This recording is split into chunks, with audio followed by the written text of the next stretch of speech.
All right, let's look at so we're in security class, and this is the 13th week of the semester.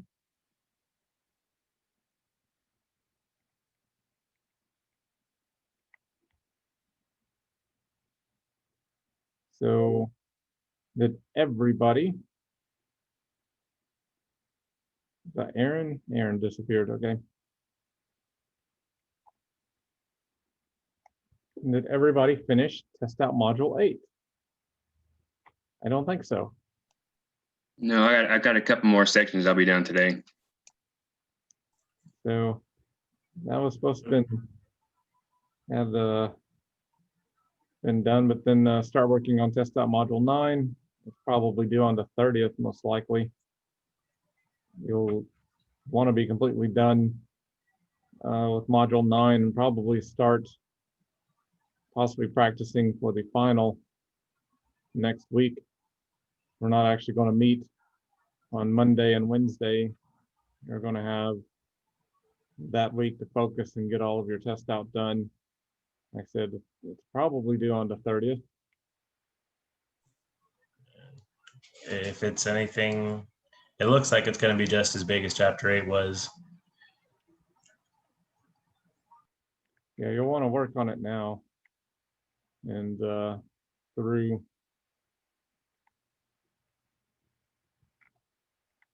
Let's see if I've got a due date on it. November 30th. Yep. Why is that not hard link? Hard link in here.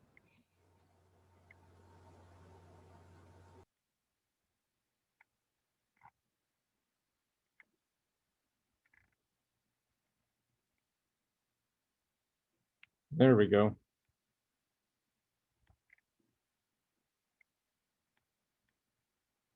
And that's what needed to be done.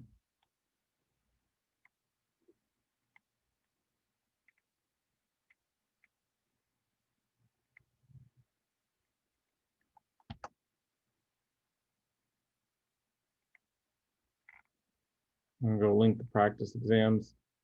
Start linking them there for week 14.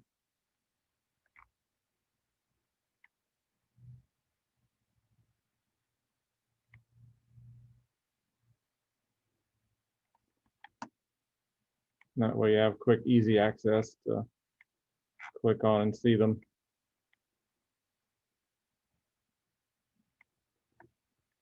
Okay, so a presentation though, also something to look at. And then we already brought up, so I'm picking a feature of Kali to demonstrate or use a PowerPoint with screenshots on, either way that you can demonstrate that in a presentation. It'll be presented on Zoom on December 4th, which is I think on a Friday after Thanksgiving.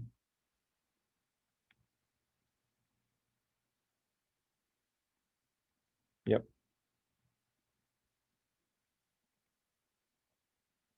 So yeah, we're winding down the semester. We've only really got this week, and like I said, next week is Thanksgiving week.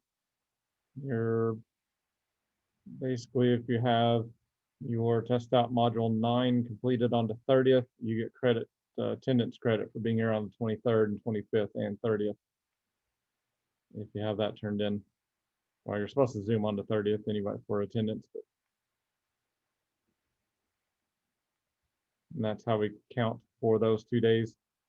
But there'll be no Zoom on the 23rd and 25th.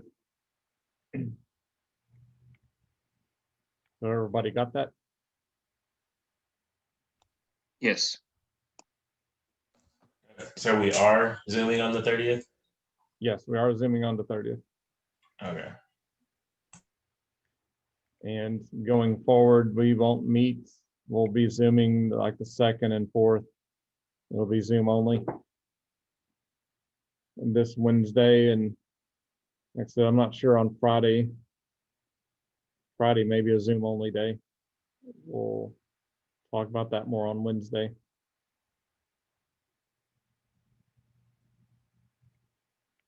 Okay, so we've been discussing some of the CERT questions on Friday. And we brought in whaling was one of the topics that we had ran across. I was going to talk a little bit about whaling today.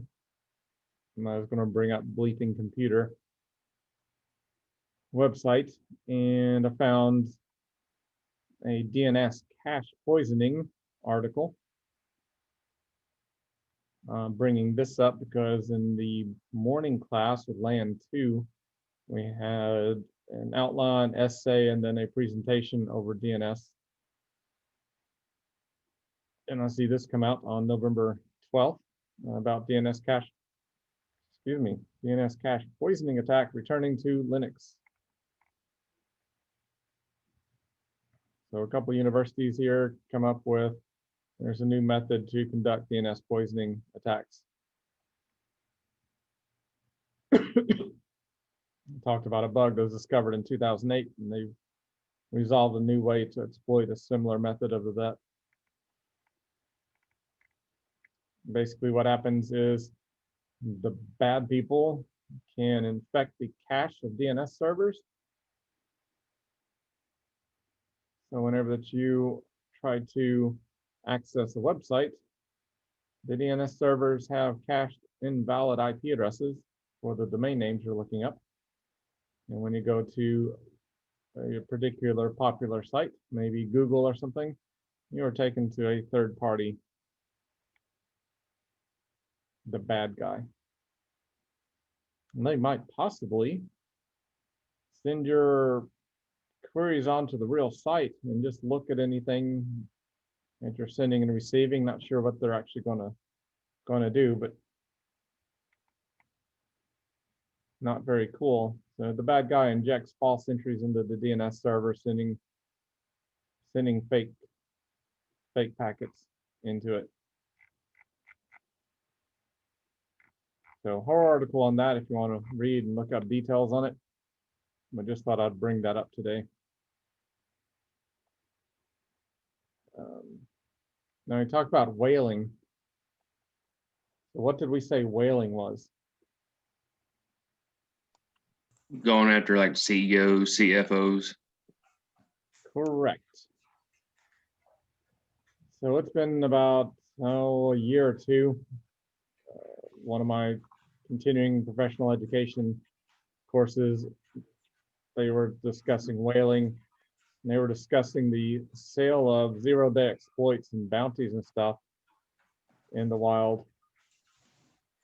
And they talked about companies that would buy exploits for a large amount of money, and they would keep those exploits hidden only to themselves, in turn to turn them around and try to attack the big guys, the CEOs, the important people. And they have found in the past where that 5-star hotels, luxury hotels like Plaza or something like that in New York, or the big hotels in Beijing, China, Tokyo, Berlin, London, that their Wi-Fi systems were infected with a worm, Trojan, whatever you want to call it, malicious code. These Wi-Fi networks at 5-star hotels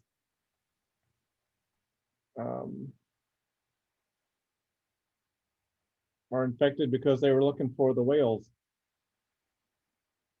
Individuals would come in with the laptop, the CEOs and stuff, hook it into the hotel's network, and the virus system and the Wi-Fi would scan the computers for key names like Donald Trump or Barack Obama or somebody like that.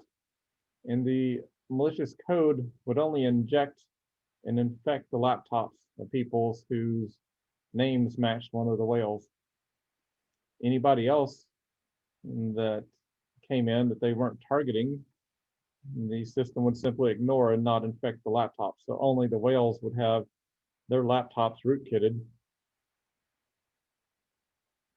And it wasn't a very widespread virus. Viruses get caught because they become widespread. Thousands to millions of computers get infected with them. But now you got these people that are using AI, intelligence or whatever, and going through a list and only affecting certain machines. That's kind of scary. How do you protect against something like that? Especially with the CEO that, is old and doesn't know computers and doesn't want any type of security to block him from gaining access to whatever he needs access to. That's quite difficult. Let's look here at one of the companies that purchases zero-day exploits. There's some other more sinister dark web places you can get to that I believe pay even more than this.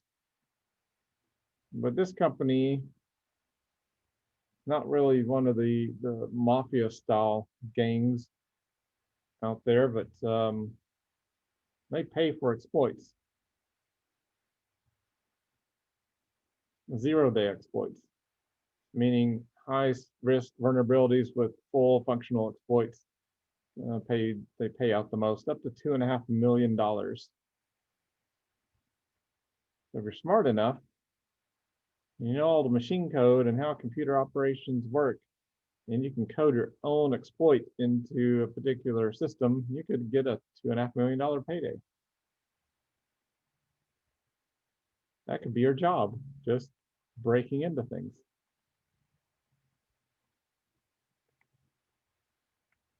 So this site, as you see, hopefully you can see my screen, lists all the different things they're looking for zero-day exploits for.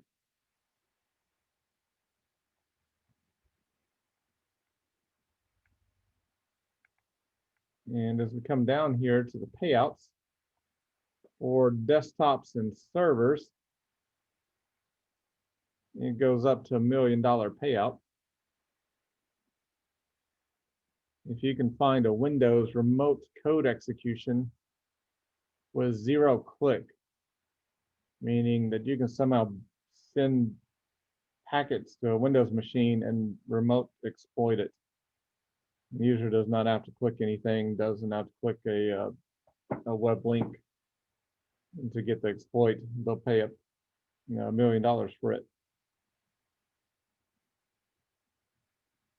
$500,000 to break into Chrome, Apache web server, or Microsoft web server. Again, being able to remotely control the entire system if you break in. Purples looks like Windows. The cyan colors Linux and Unix systems. Orange is Mac, and any other OS is in yellow for watching the color code.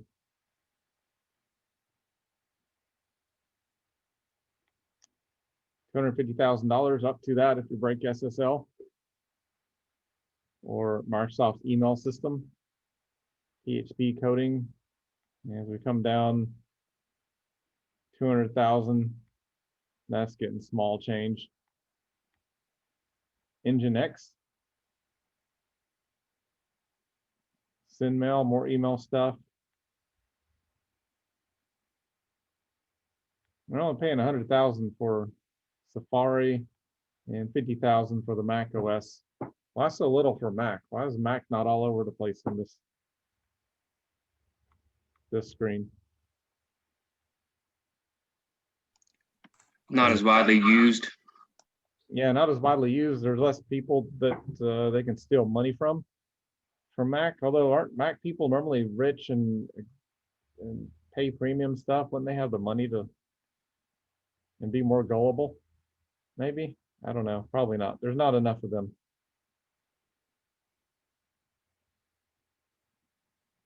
So what do y'all think about that? Pretty cool.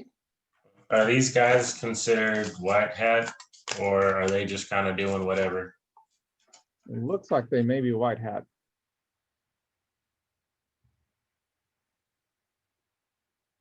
Well, they can be black hats and turn white hat for a little bit just to do this.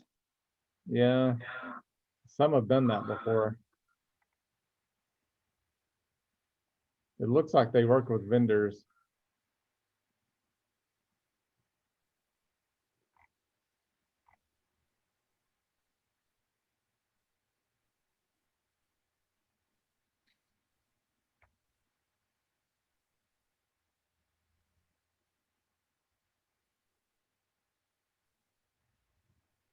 So I don't know if they're like just the middleman.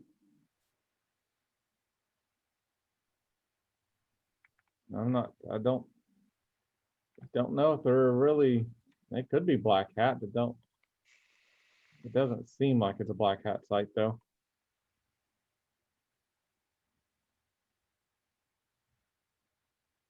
I guess we'll know if your information is stolen by the end of the day. Yep. Look at mobile. Whoa, that's big money right there. Why is mobile worth more? Because everybody has it. There's more people now with mobile devices than desktops. And everyone stores all their banking information on it. Yep. So what's our top payout for? 2.5 million. Android. Why would it be Android? Who uses Android? That's not widely used, is it? Not me. What do you use? iOS, Apple. Yeah, I got an iOS too. So I think a lot of developers and like people who want to actually control their phones use Android. yeah, I like control, but eh. So what do you use, Paul? Both. Both. So I've got a Apple, but yeah, Android. If you go look at most people on the street, they're probably running Droid as they shorten it, Android phones. And because Android's globally the leader market share of mobile phones, they've got the top payout. Because if you can exploit Android, then that's your, this almost, I don't know, they may be black hat. So is anybody up for a class project? Let's figure out how to get a payout. 0 click. Yeah, 0 click. Did you just send a text message or something anywhere to Android and all the phones are infected?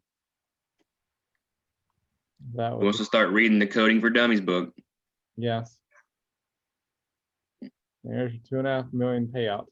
Break into an Android phone with no clicking required. Full chain with persistence. They basically botnet the phones. Turn them all into zombies. Yep. And the next one is iOS. They're $500,000 less, but they're still up there. The idea of a 0-click exploit being able to turn mobile phones into a botnet is really terrifying. I think 98% of the United States owns cell phone. Yes. That's scary.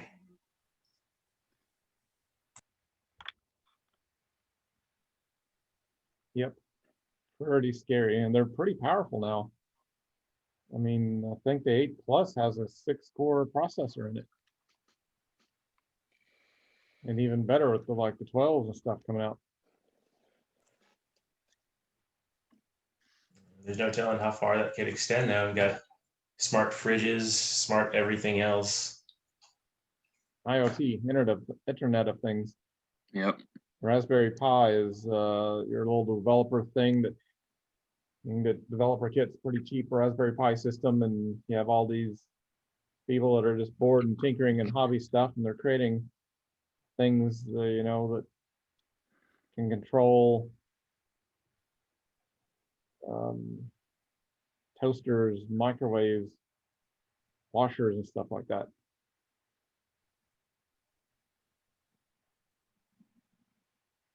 Smart speakers. Something on there talking about a smart speaker. Do not have a smart speaker. So iOS and Android than any OS. Does that mean any OS? I guess that's the apps. Is the any OS? Because I'm thinking, what else is there but now besides iOS and Android? Well, there might still be a few, like maybe 5 Windows users out there, and a couple of Blackberries. Yeah, they're not even, they don't even register really. So I think the any OS, if you're looking down here, it looks like that's like Facebook Messenger. Facebook Messenger runs on iOS and Android. Email app, documents, media files. Yeah, you're pretty much just Android or iOS.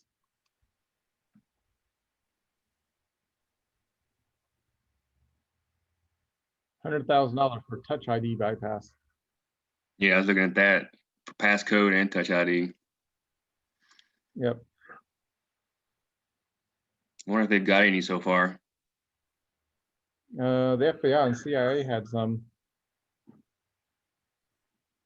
I'm wondering if that's where these people might sell stuff like that to. This pin bypass, these down here, yeah, the FBI has some way to decrypt Apple phones, older Apple phones or something. Because I think they paid. They had some phones that they had collected from high profile cases, and the person wouldn't give up their ID number. Apple said something they weren't going to help. Oh yeah, I remember they came out with that. They had a whole lawsuit about that, like trying to keep it where privacy cannot be broken like that. I think FBI lost, didn't they?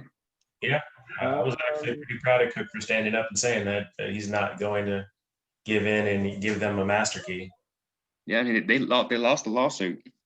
Yeah, I think the FBI though kind of dropped the lawsuit too, because they purchased an exploit. Some hacker found an exploit into the system. They got into the phone, from what I remember.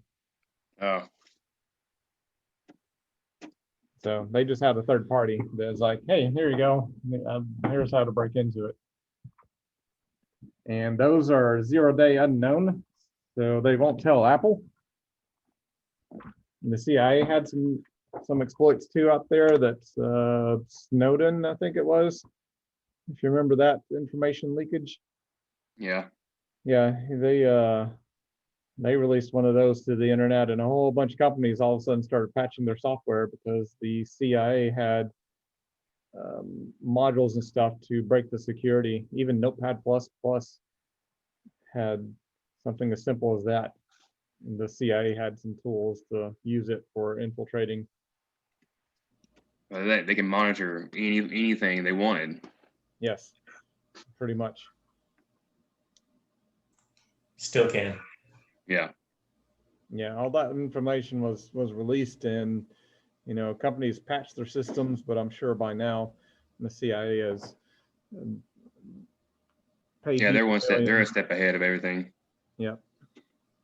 And that's where the dark web, sometimes the dark web is actual, the NSA and FBI, CIA, the KGB, stuff like that. Yeah, they had users in those marketplaces and stuff posing. Yes. So you never really totally know. There's also the anonymizers, and to help hide your web browsing tracks. So you use VPNs to connect. Maybe you want to watch movies in another country. Yeah. Because they're not in your region, or you just want to browse the web on how to make Southern biscuits, something like that. And you want to hide from the Yankees. And you're going through all of the VPN proxies. How do you know that those aren't controlled by the CIA, the NSA, or the Russians? Or they're not routed through them. Yeah, but they're not somehow routed through.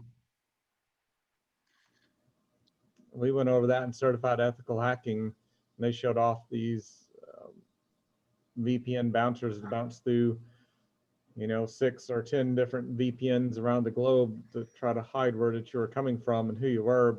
But then they also brought up that somebody that's a high level said some of those were actually owned by the NSA and CIA. Don't doubt it.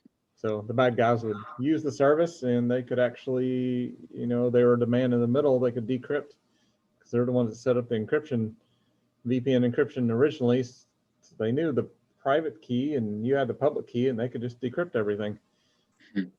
I never let anyone have any fun.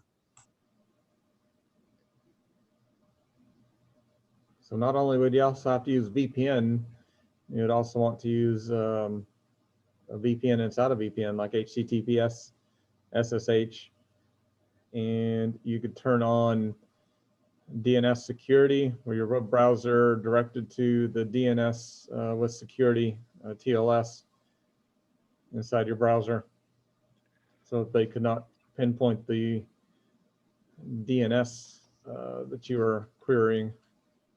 Using the Tor browser. Yeah, the Tor browser, what I was talking about, that's the one that they claim that over half the servers are owned by foreign governments.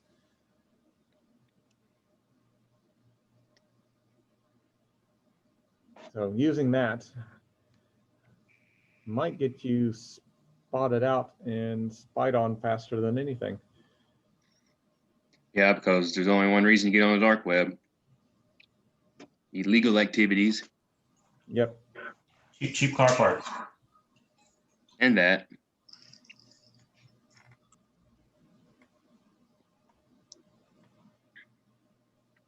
Submission process. You discover a high-risk zero-day vulnerability and manage to exploit it. You submit minimal technical details about your research to DM.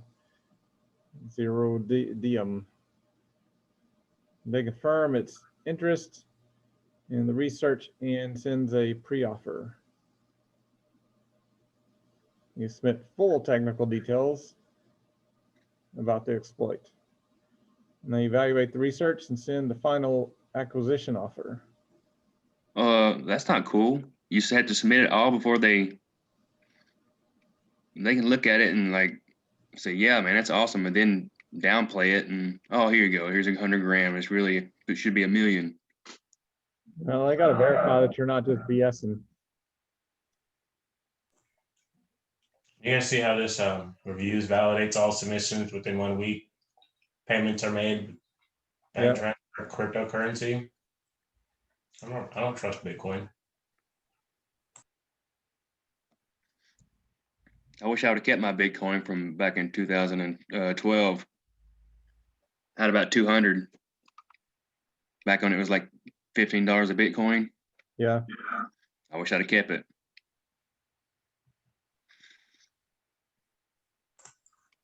You could retire with that.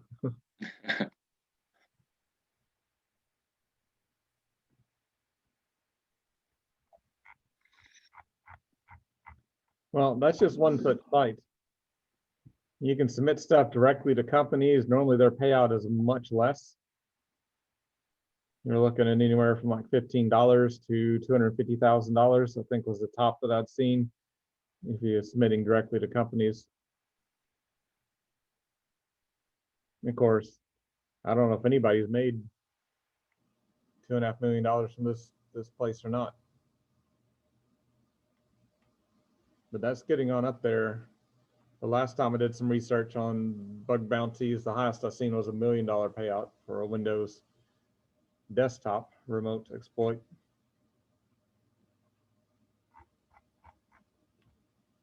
And now they got the phone exploits that are paying out the biggest. Did you say Chrome exploits? Phone, not Chrome, phone.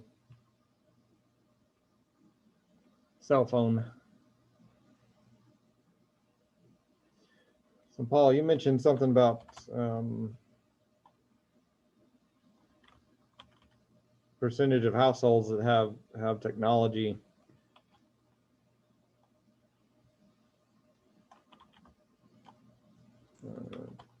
It was something I used to keep an eye on back when I worked at Verizon. Market share and the number of percentage of actual cell phone users is insanely high.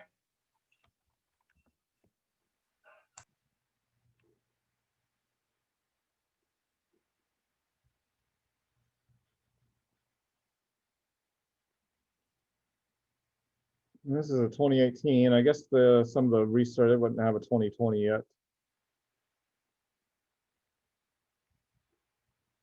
Well, probably not, but I think they're still counting votes. I don't think they're counting anything else until that's finished. Yeah.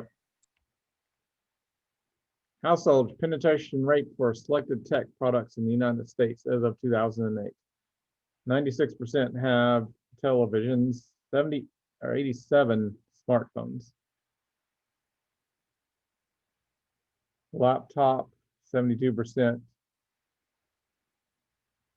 Wireless, 71%. Blu-ray, DVD, tablets, multifunction printers, headphones, earbuds, digital cameras, portable wireless speakers, desktop computers. Notice desktop computers. Look at that. 48% of homes have a desktop computer. And mostly everybody go on to laptops.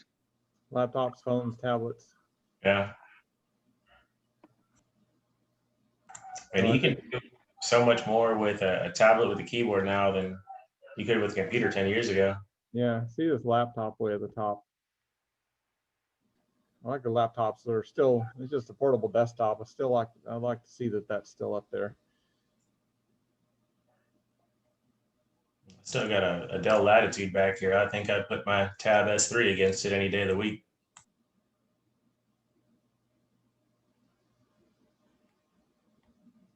%22 have a smart speaker in 2018.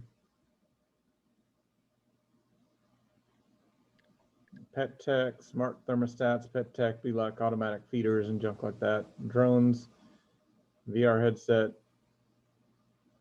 smart home devices. And does anybody have a smart speaker? Unplugged. Yeah, I don't think I need a speaker to listen to me. We got phones that listen enough. Anybody else out there have a smart speaker?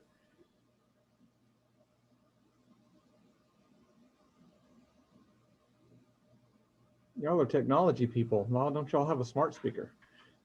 Because anyone who's ever had a smart speaker and just been talking and had it go off in the background, I think they immediately get rid of them. I had the Google Home and like the Google Mini, and that happened to me twice with both of them, and they have remained unplugged since then. Remember when we were talking about the NSA and them listening, Yes. monitoring everything?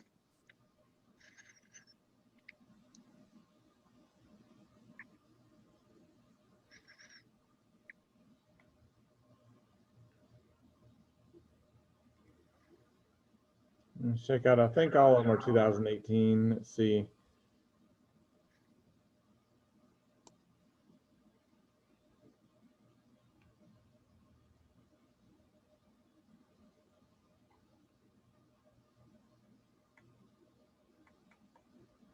I know smart speakers have been talked about an awful lot, and a lot of people are trying to get them. I even had some faculty members say, "Oh, I've got a smart speaker now." Of course, they're not technology faculty.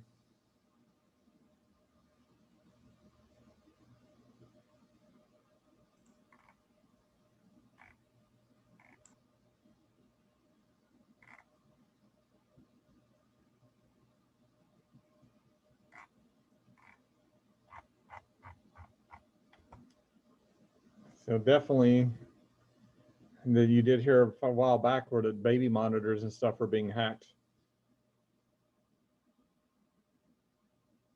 Did y'all ever hear that or see that in the news? I didn't.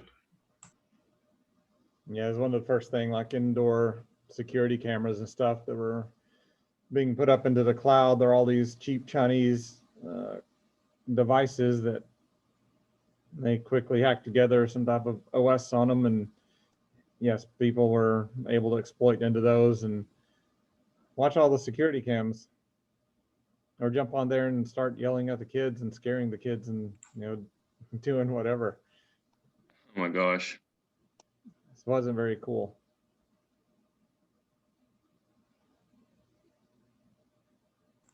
I bet they haven't done much about that though. Yeah, The market is still flooded with This is like almost zero cost IP cameras. Yes.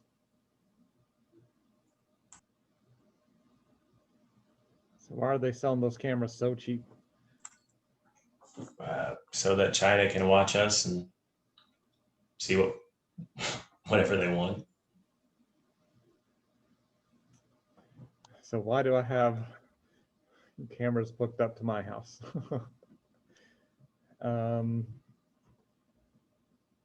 Except I'm not recording to the cloud.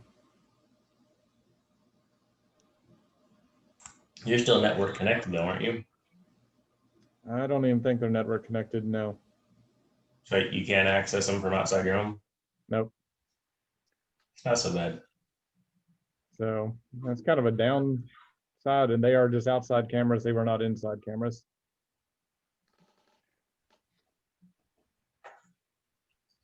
I'm not even sure if it's capable to connect to cloud. There is sort of an option there, but I don't know. If you had like a 4 terabyte network hard drive, you could keep everything local and still pull from your hard drive. Yeah. It's got a terabyte storage. It's about 2 weeks worth, 2.5 weeks worth of video that are record off 4 cameras. Depending on how much motion goes on. Well, it records, I think it keeps the whole thing.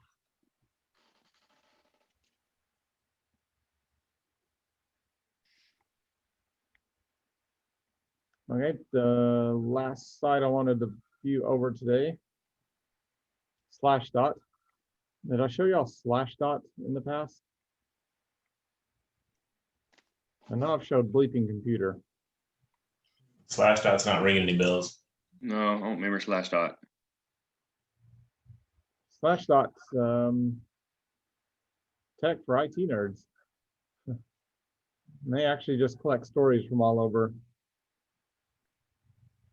and list it kind of like a Facebook feed for IT stories or something, or maybe when did Reddit? When was Reddit born?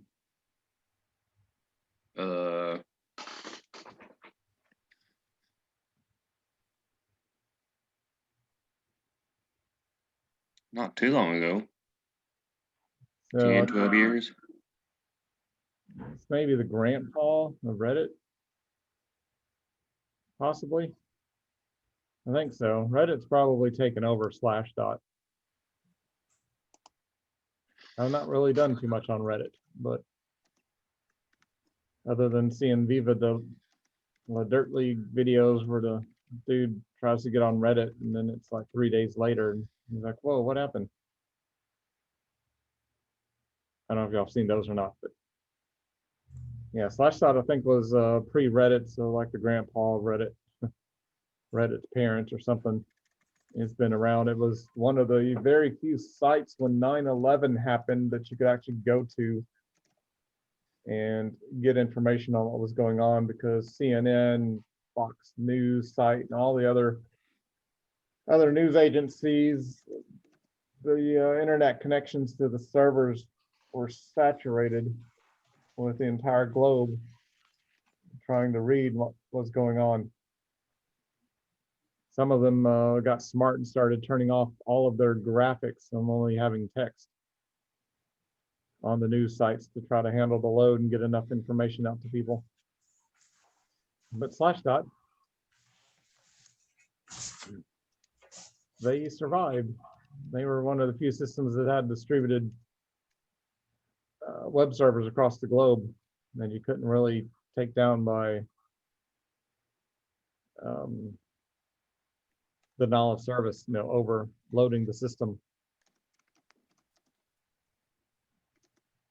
Slashdot also had a deal where they would try to warn the company before they had an article, because there was a Slashdot effect.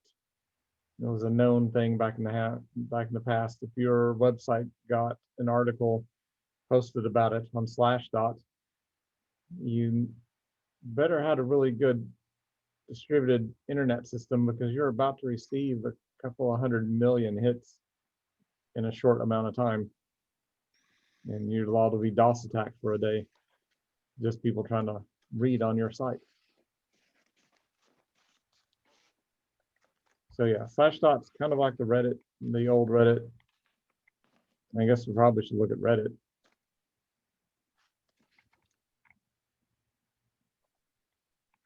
Here's a security article. We got a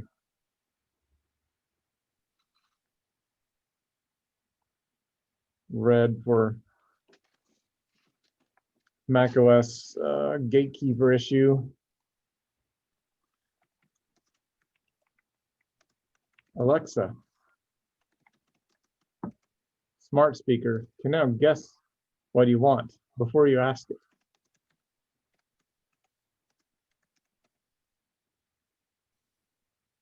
We were just talking about smart speakers. Coincidence? I think not.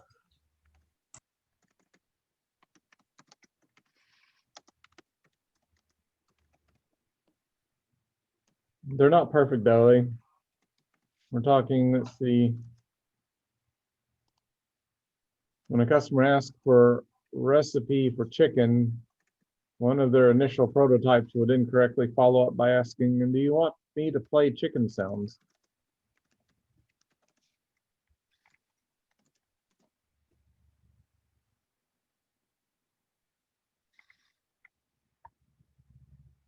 Instead of buying a BMW car, just get a powered wingsuit. You can fly at 186 miles per hour. Get to work really fast. Have you seen the test videos for that where rescue crews are testing it for remote locations? No, It's actually pretty sweet.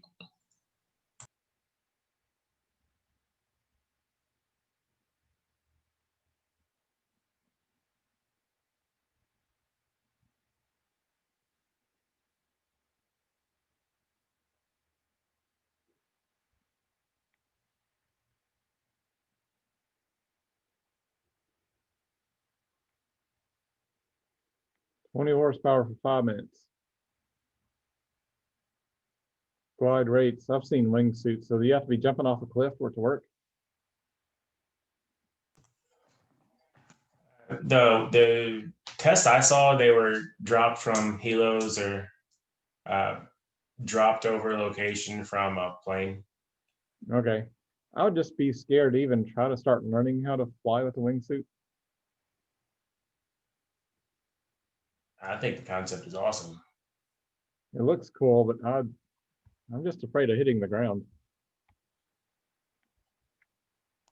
You wouldn't feel it. Yeah, I don't know. If you're going on at an angle, you might just roll and live through it, possibly. you just got to go limp. You'll bounce. It'll be fine. I was picking up trash, finding the nefarious products and junk at the place, and then I'm like, okay, I need to stand up and carry this up to the trash pile, and like, oh, cracking back and stuff. Take a minute for me to stand up straight again. I'm getting too old. I wouldn't bounce. I just shatter like glass, probably. Young folks, y'all are impervious to getting hurt. Y'all bounce. I'll watch the YouTube videos.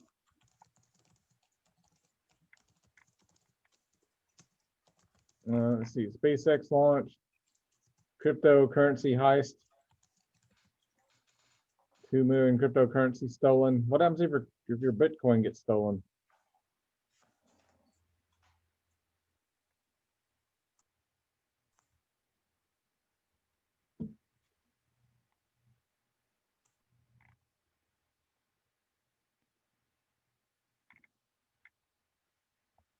Cheating detection software.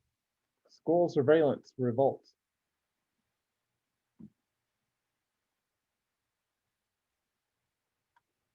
Anti-cheating monitoring is so stressful it made some students cry.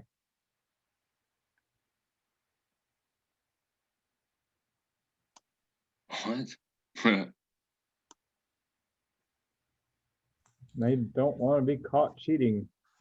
It is super strict though. I mean, you're in a lockdown browser with someone staring at you. You have to show them the entire room, no electronics in the room, no papers in the room, and you can only move inside their field of vision. It's kind of nerve-wracking. It's not a good testing environment. Yeah, here it says students are urged that they don't like, they're afraid to click too much or rest their eyes.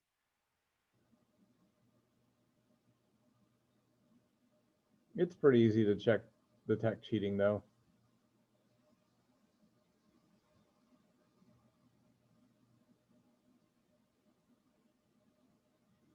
I mean, if a student gets like halfway through the test and starts slowing down and pausing and resting their eyes, then you know that that's just testing fatigue. But if a student is on every single question going off the screen for about 2 minutes, then coming back and quickly answering the question and scrolling to the next one, then jumping off the screen again, going to a second monitor, you can pretty much detect certain things going on.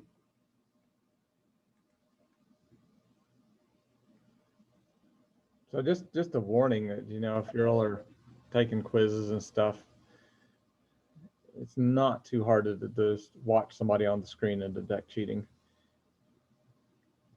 It's real easy if they make sure none of the students I've caught cheating. No, none of y'all think I've caught cheating before. Hopefully not. Especially really easy when they bring up Notepad on their screen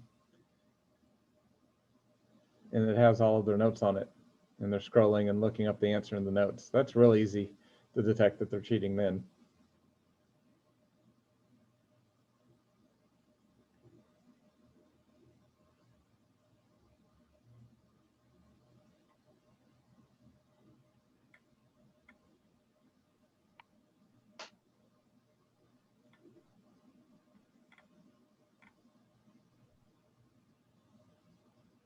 Has any of y'all taken a Proctorio test? I took one at what's that testing center? I forgot the name of the testing center. They're at ASU, but I took one there. But was it through Proctorio? Proctored. Yeah, Proctor, but no, I meant through the third-party Proctorio. Oh, on the internet? No. Yeah, that's what I was asking because I know that we started that this year. It costs $5. I didn't know if anybody had used it yet. Does anybody have an online class that they're going to have to use it for their final? No, in math, she said that we just Zoom and take our final with her, not using that program. Okay. My English is. I'd be curious, like in the spring, if you would like let us know how that was. I think some others said that they liked it. It wasn't too bad, but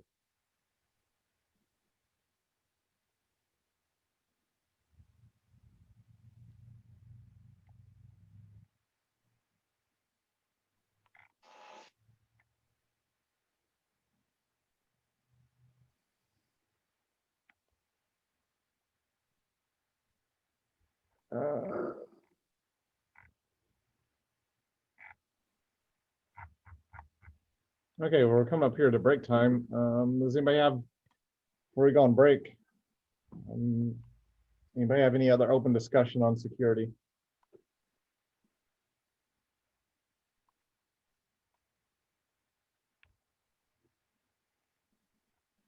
No. Well,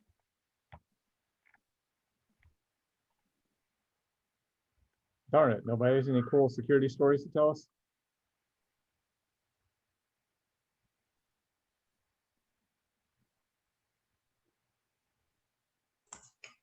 I don't have any security stories, but I did have a question that for you from the website. We're not working on anything like particularly fancy or class related. What was the question? No, I was trying to add background music to the website, and apparently Chrome is not a fan of autoplay, and neither is Firefox. So I tried scripting around with iframe. That didn't work, and I didn't know if perhaps you knew a way around that. You trying to turn it into a MySpace page? I was just playing around because I was bored, and it was a rabbit hole I went down. It's Goodman's fault. That's a rabbit hole that they shot with a shotgun back when MySpace started going down and Facebook started coming up around, when was that, 2008? 6, 7. Yeah, it's 2008, I think. No, it was Maybe a little bit later than that. Maybe. it's Yeah. 2006 because I was in Korea and I had MySpace. But up until 2018, there were still workarounds for it. And I mean, as late as I'd say 2018, Facebook was still doing autoplay. Yeah, the videos can sometimes autoplay, but everybody's hates autoplay. Hey, it's bad. They don't want to go to a site and hear music. That they don't want your music forced upon them. They're using their own device and they do not want to hear your music. Now, if they walk into your store, it's your store. You can have Muzak or 3M typed in music in the background. That's your place. But when you're invading somebody's web browser with music, that's been shotgunned. I don't think there's much of a workaround for that. Maybe even, Flash is being killed off. Microsoft even has a KB file that you can install into your Windows machine, which will remove the Windows versions of Flash, and you can't reinstall Flash after that point. That's not a bad thing. Now, browsers, third-party browsers and stuff will still come with Flash, so it does not nix the Flash out of like Firefox or out of Chrome, something like that. It just the standalone Flash that was built into Windows, it kills it out of there. There's a bit of difference between Chrome and Firefox. I noticed, like Chrome, my formatting has everything lined up kind of the way I want, but on Firefox it shows up staggered. Yeah, there's the browsers always have some competition. There's a workaround. Some people just have two different style sheets, one for Chrome, one for Firefox. Some people figure out different ways to code to use the most open standard where they'll both render the same. But that's always been a fight. And then when they come out with a new version, how's it going to look?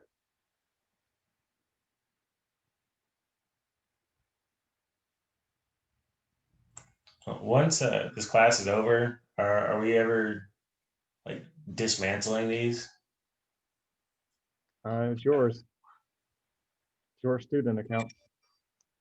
You only have a year, and I think they shut them down. You can renew. If you're still a student, still have an email address, you can renew. But once they expire, they shut your account down and delete your virtual machines. Rude. So that's Microsoft policy, nothing to do with us.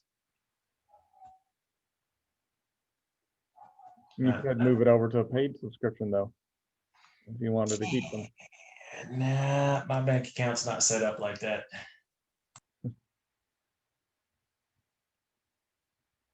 You're not independently rich? Not until I find one of these 0-day exploits. No.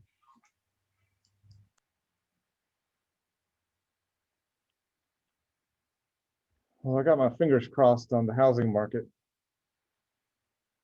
People that come to help throw away and take junk this weekend. Of course, some of it's like new and packaged, but I call it junk. Stuff that I don't need. I already have 2 or 3 copies of. They said they went and looked at 16 potential houses that they might have wanted to be moving to, and 13 of them out of the 16 were already pending sale.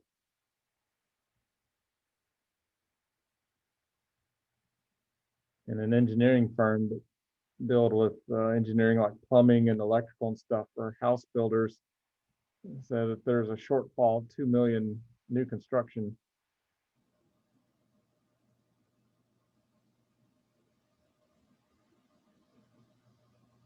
So hopefully that's a good sign for me selling the house, but that's beyond security. Okay, well, I think I want to give y'all the rest of the class period since module 9's probably a pretty good chunk. There's encryption. I know we've talked about some encryption, but you notice the test questions. There's a good chunk of the Security Plus exam that'll be over encryption. And you notice a lot of the acronyms. They use acronyms with answers. So you'll probably want to take some time to go through Test Out Chapter 9, especially the week of Thanksgiving. But I'm going to go ahead and give you the rest of the class period to work on Test Out Chapter 9 and or start looking at what you want to play with in your presentation for Cali.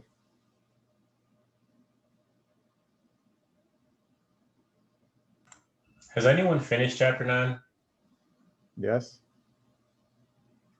Would anyone who's finished chapter 9 care to tell us roughly how long that took them to get through? It's a little bit shorter than chapter 8, not much, but some of the sections are pretty short, so it doesn't take very long to get through. Sweet. But just It's because like- the sections are short doesn't mean that, you've seen the test. Like I said, it's a lot of important info. Like some of the sections in chapter 9, like asymmetric encryption, I think, is like a video, a fact sheet, and then a quiz, and that's it. And then it moves on to the next section. There's only like 3 or 4 sections that are fairly long.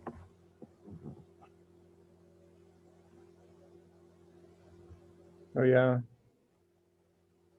Jump in that and at least put like maybe 30 minutes into Test Out. And then you might do some research on what tools, at least figure out what tool you want to play with in Cali. And that's your assignment from here on out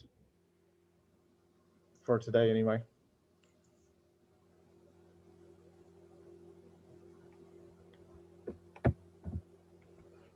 I'm gonna